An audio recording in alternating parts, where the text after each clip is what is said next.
Live from the campus of Penn State University, this is PSN News. It's Monday, October 24th. We have all you need to know about the plan for safe and stable housing in the area, as well as details on the development of student housing downtown. We also have more on the mysterious purple streetlights popping up in State College, along with entertainment, sports, and weather. Stay tuned.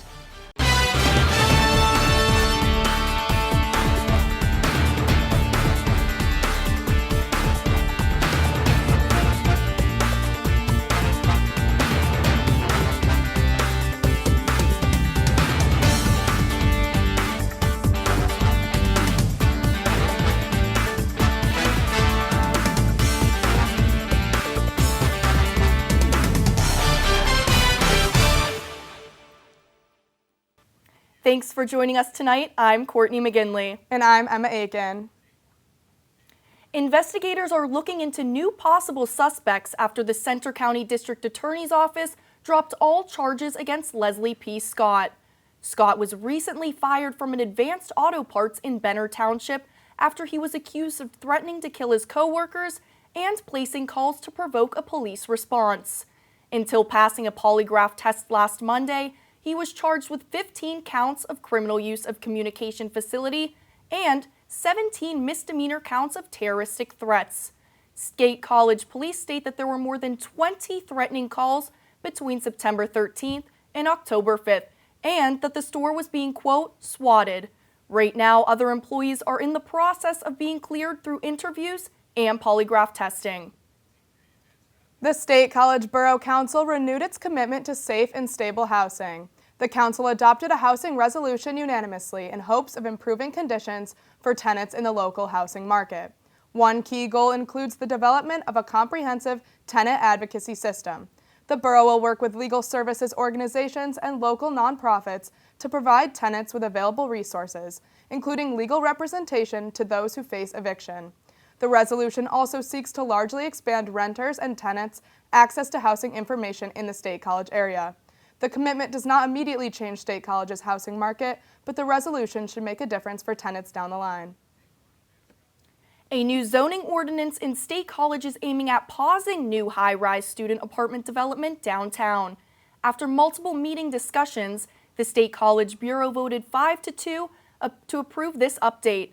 The move is an interim measure while the Bureau considers what exactly to do to encourage future development.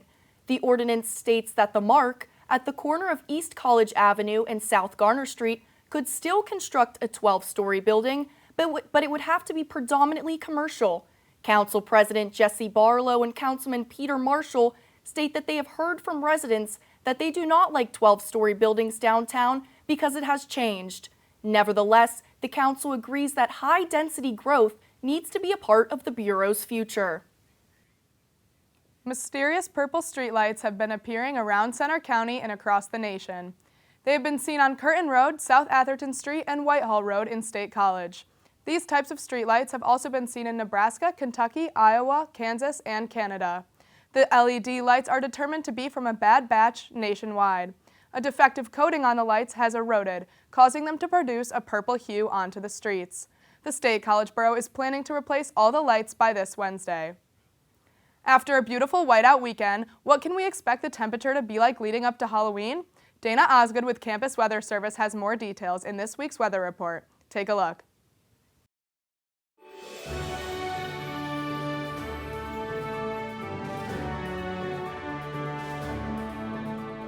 From the students of Penn State Meteorology, here is your Penn State Campus Weather Service forecast. Good evening, I'm student meteorologist Dana Osgood here with your Monday evening forecast. Now, it was a beautiful day here in State College with plenty of sunshine across the state. We did have some cloud cover early in the morning, however, by the afternoon, it became a beautiful day with temperatures much above average for this time of year, which is a big change considering last week we were seeing temperatures well below average. Though the same can't be said for all of the Northeast. A coastal low-pressure system has kept the East Coast socked in with clouds and showers for most of the day today. However, here in State College and to our west, saw temperatures in the upper 60s to even mid-70s. So it feels a bit more like mid-September than late October here.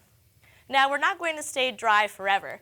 This coastal low pressure system could give us some scattered showers throughout the next couple of days, though it's mostly going to stay to our east, where they're going to remain pretty cloudy over the next couple of days. Our next big rainmaker is in the form of a cold front that's going to be moving through our area Wednesday afternoon. Now, these storms are going to be mostly scattered. However, you may want to pack an umbrella, particularly for Wednesday afternoon, which is where you would see the highest chance of a rain shower. And most of that has moved out of our area by Wednesday night, leaving just a couple of showers remaining. Expanding this out, you can really see the cold front forming over the Ohio Valley, and that's really going to move into our area Wednesday afternoon. Is going to enter into far western PA and going to move from west to east across the state. And then high pressure is going to build in behind it, so with the exception of a couple of clouds, we should remain relatively dry and mostly sunny as we head into the rest of the week. However, as we head into the beginning of the weekend, another low pressure system is going to be forming to our south, which is going to impact us early next week. So how much rain are we going to see from the system on Wednesday? It's not a whole lot. So most areas coming in with either 0 or very few inches of rain, and that's because these are going to be mostly scattered showers, and that's why some areas could see higher rainfall totals, whereas other areas could see no rain at all. Most of the rain is going to be associated to our north and west by the Erie Lakeshore. But before we can get to the rain, for tonight, a low of 52, which is about 10 to 15 degrees above average for low temperatures for this time of year. Overcast skies with a chance of a couple of sprinkles from that coastal low pressure system. For tomorrow, a high of 65, again, much above average for this time of year. Mostly cloudy conditions with a chance of rain, again, from that pesky low pressure system off our coast, which is going to impact us just a little bit. 7-day forecast shows our trends for the next couple of days. So we're going to remain mostly above average in terms of temperature until that low pressure system moves in Wednesday. And then we drop down to about average. For this time of year, 59 is an average high. And then we stay dry and mostly sunny until the end of the weekend, where we could get the chance for rain again. For PSN, I'm Dana Osgood. Have a great day.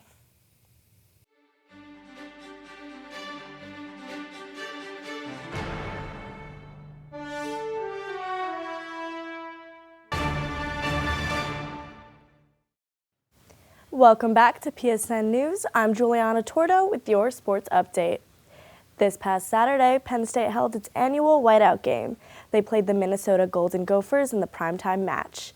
After a tough loss to Michigan last week, the Nittany Lions bounced back with a 45-17 win. After beginning with a slow start, Sean Clifford passed for 300 yards and 4 touchdowns. Freshman running back Nick Singleton led the Nittany Lions with 79 rushing yards, 28 receiving yards, and 2 touchdowns. Wide receivers Parker Washington and Mitchell Tinsley, as well as tight ends Tyler Warren and Theo Johnson, each scored a touchdown. Despite a strong defensive showing, Minnesota running back Mohamed Ibrahim had 102 yards on 30 carries with 1 touchdown, proving to be a strong component of the struggling Minnesota offense. Penn State's noise factor in the iconic tradition made a difference, with the Gophers jumping before their first snap, the first out of 5 false start penalties. Penn State moved up to 13 in the AP poll ranking following the whiteout victory. Penn State men's soccer battled 13th-ranked Ohio State in a tight game this past Friday at Jeffrey Field. Penn State had opportunities to take the early lead in the first half, but it wasn't until midfielder Ben Lidscomb passed the ball to Liam Butts in the box for a shot on left of the goal of the 44th minute that the Nittany Lions got a 1-0 lead going into the first half. But this extends Butts' scoring streak to 3 games. Shortly into the second half, Ohio State midfielder Parker Grinstead's pass to forward Tanner Creech resulted in an equalizing goal. Goalkeeper Chris Shakes was the game changer to keep the game tied with massive saves. This was crucial since Penn State had to play down a player after 2 yellow cards were given to Matthew Henderson.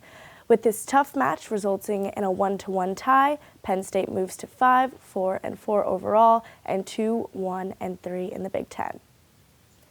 With the World Series around the corner, the final rounds of the playoffs concluded this weekend. The Houston Astros won 6-5 in the fourth game of the League Championship Series to sweep the New York Yankees. This means that the Astros would take their fourth World Series in the past 7 seasons. The Philadelphia Phillies won 4-3 over the San Diego Padres yesterday to take a 4-1 win in the League Championship Series. The last time the Phillies were in the World Series was 2009, and they're looking to clinch their first World Series title since 2008. That's all for your sports update. After the break, Tusha Pham has the latest updates from the entertainment world. Stay tuned.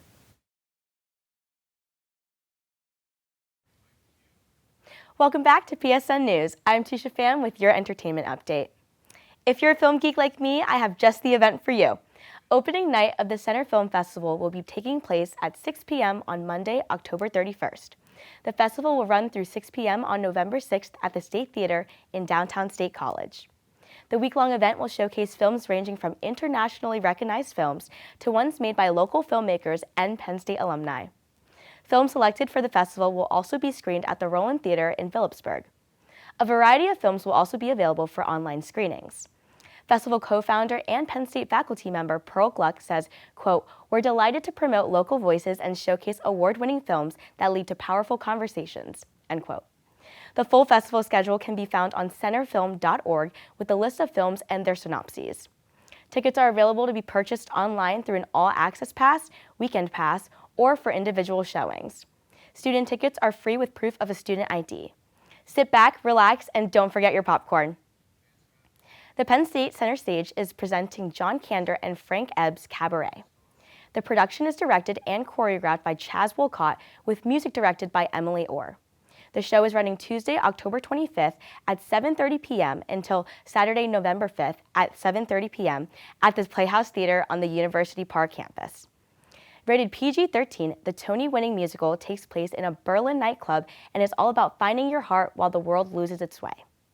The show is known for its Fosse dance numbers, romantic themes, and the setting of 1930s Berlin during the Nazi regime. Tickets start at $18.50 for adults and $12.50 for students.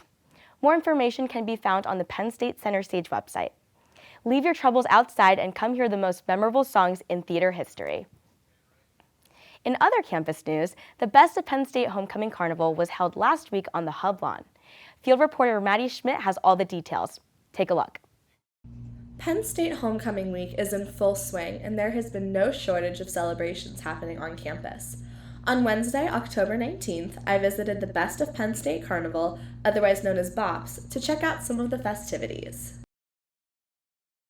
Students gathered around the Hub lawn to participate in the variety of activities and events designed to honor Penn State's tradition of homecoming. Despite the inclement weather, it was clear that Penn State pride was the most important thing on everyone's agenda. As a member fraternity, homecoming is quite the experience. We get to build our own float. I'm a part of Phi Kappa Psi, so we're working with Tri-Sig, Sigma.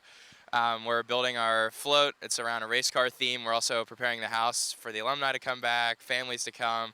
My dad went to Penn State, so he's excited to come back for homecoming. So it's kind of just a neat experience for alumni to come back and to get involved in the community. This event was months in the making and started in the conceptual phase over the summer. I spoke to Jessica Mueller, the Best of Penn State homecoming captain, and got some more insight into her overall planning process. So it started back over the summer. I started looking into the inflatables, reaching out to various vendors, started with a lot of research, figuring out what I wanted, what I thought everyone here would want, what I thought would be exciting for people to come see. And then it was just a lot of, once I had that kind of figured out, the contracts were settled, it was a lot of working internally within homecoming, making sure that all of our committees knew what was going on and had their stations figured out. So definitely a lot of communication. The Best of Penn State Carnival is just one example of all of the amazing events leading up to this weekend, which will feature the largest student-run homecoming parade in the nation, as well as the annual whiteout game. Events like these show just how hard students work each and every year in order to instill We Are Pride across their fellow peers, faculty, and alumni as a way to carry on Penn State's legacy. Reporting for PSN News, I'm Maddie Schmidt. Homecoming wrapped up this past Saturday with a Penn State win at the annual whiteout game. Attention Swifties! Taylor Swift officially released her 10th studio album titled Midnights. Back in August, the pop star announced the news at the 2022 Video Music Awards. The surprise album features 13 new songs described as, quote, the stories of 13 sleepless nights scattered throughout my life, end quote, by Swift herself. The tracks are split into 2 groups, with songs 1 through 6 belonging to Side A and the rest listed under Side B. The album dropped last Friday, October 21st, and has already sold more than 800,000 copies in the U.S. in its first day via all available platforms. Midnight's initial sales has deemed it the biggest selling album of the 2022 year to date. It's been the largest sales week for any album in the U.S. since Swift's 6th studio album, Reputation. This album is every fan's wildest dream and is Taylor Swift's most intimate, emotional, and vulnerable project yet. That's all for your entertainment update. After the break, interview anchor Adam Tinkleman will be speaking to Aiden Snyder, a freshman witness on Penn State mock trial. Stay tuned. Hello and welcome back to PSN News. I'm Adam Tinkleman, and here with me tonight, a freshman witness on Penn State mock trial, Aiden Snyder. Aiden, thank you so much for being with us today. Thank you for having me. So Aiden, you are on the mock trial team here. Big accomplishment, definitely not easy to get on. Can you maybe describe the feeling of auditioning and actually getting on the team? Yeah, so tryouts, it's an interesting process. You get excerpts from an older case that was used in prior years, and then you write your own speech, or you write your own direct examination for a witness, and then you perform it in front of a group of people that help kind of decide who's going to be on the team and then who's not. And I'm sure there's a lot of people watching who aren't quite sure what mock trial is. Do you think you could give a brief explanation? Yeah, honestly, it's kind of just like, it's a fictitious trial. So it's a pre-written case with fake people, you follow the law, like Pennsylvania law or national law. Right, yeah. But it's like, it tends to be more unrealistic at times. For example, the witness that I am this year is a stunt pilot, but the story for the stunt pilot is rather outrageous. Right. Because you want to make sure it doesn't follow too closely with actual events, exactly, right? Yeah. It's for the protection of people that have actually been in certain situations, but they also want to put on something that seems more realistic, but also not so realistic that it mimics other things that people have gone through. Right, exactly. And how did you first get involved in mock trial? So, actually, it was in high school. COVID, I was a theater kid, and COVID kind of eliminated that for me. I couldn't perform on stage, so I wanted to do something that was done remotely. Yeah. And I ended up trying out for the mock trial team, and we ended up winning states, which was insane. Wow. And I've done it ever since. And COVID, I'm sure everybody knows, that really affected every club, no matter what it was. What special things or precautions did you have to put in place because of COVID while doing mock trial? So every trial was virtual. You'd either join a Zoom or a Ring Central call, and you'd get on a Zoom with where the jury and the judge and the other team would be, and then that's where you would do it. And if it was in person, you'd have to mask, and you'd have to quarantine. It was a very long process, because in a courtroom they have to follow certain laws and procedures to make sure that everything goes smoothly and you follow everything basically to the T. Right. So you end up falling into, okay, we're just going to end up doing this virtually. And this is actually my first year doing it in person, so it's a bit of a culture change for me as well. A big shock, I'm sure. Yeah. Because now you have to actually be inside a courtroom, right? Yeah, so you sit in the jury box, like if you're on the jury, or you sit in the witness box, and you get questioned in person. And it's different procedure, so online you look directly at the camera, right? And the green light would be right there, and that was what you would focus on. Where now you're looking at people, and you can actually see how they react, and that's what I'm not used to, is the reaction to what I say. So if it's laughter, if they're kind of appalled at something that happened, that's what is different for me. Not necessarily saying what I've written or listening to the objections. It really comes down to the difference between, okay, so I'm going to see what people are saying, how people are reacting to what I'm saying. Am I saying the right thing? Are people getting offended if I say something incorrectly? Or are people laughing at the joke I just made? Am I being too silly? Am I being too serious? That's kind of what I'm weighing on now, not necessarily the content. Right. And how long have you been doing it now? This is going to be my third year doing it. Third I've year. Been doing it since August. That's when the season started. And you mentioned before that you won the state championship. Is that correct? Yeah, so in Pennsylvania for high school, it kind of follows like sports. So you go through the district competition, then you go to the regional competition, and then you have the state competition. And our team for high school won states both years, like twice in a row. So my junior year and my senior year, we won both. And that was insane. Like, I was someone who, like, my school spirit was a little lower than other people's. And once I learned, like, once I actually got into mock trial and I started to win, and being part of my high school was something that became something more than just being a student, I started to get really into it. And I think that has even had an effect on me here, because I care a lot about the team, I care a lot about the school and the image that we represent. So that's something that immediately, that was one of the lessons I learned right away. I mean, two state championships back to back, that is a monumental achievement for any team. I mean, how did you feel? Like, how did your school feel? So the first year, it was the first time our school had ever won a state championship. Really? So that was kind of like, okay, are we going to be able to do it again? Is that goal going to be achievable? And I remember the second year, our coach told us that it's going to be a rebuilding year. And me and my friend, we just said no. Like, we're going to make sure that we win again. And we pushed and we learned and we practiced pretty much every day. We practiced every day from October to May. And we grind. We used everything that we had to our advantage. And when we won again, it was kind of like, the goal didn't seem so unobtainable anymore.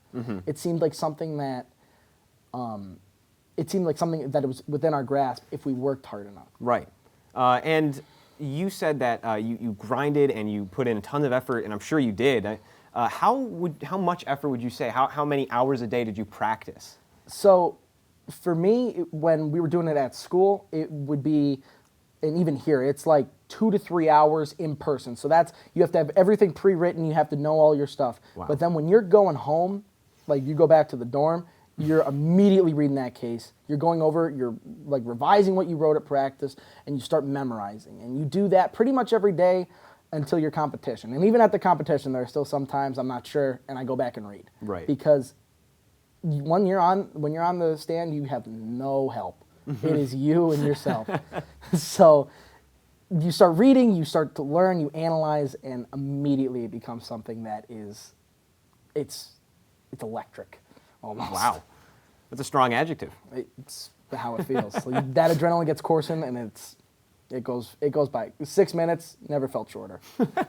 And what role did you play on the team? I understand there's 2 roles mainly. There's attorneys and there's witnesses. Which were you? I was attorney. I wasn't an attorney. I'm sorry. I'm a witness. I want to be an attorney, but I strive at being a witness for the team. Ultimately, I want to go to law school, but I get the same amount of learning as I do as an attorney would, but I like acting. I like to be funny, where I like to play like these goofy, wacky characters, and that's something that, I don't know, it just really gets me excited to play that character. Yeah. So.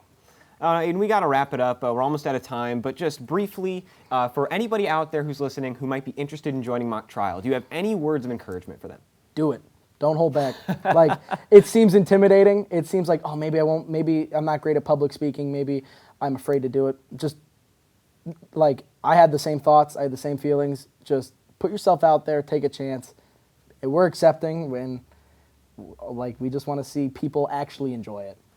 That's great to hear. Well, I mean, and thank you so much for your time today and your expertise. Clearly, you work hard. Thank you for having me. Of course, it was my pleasure. Next up, Courtney and Emma will bring us the latest news from across the nation. We will be right back.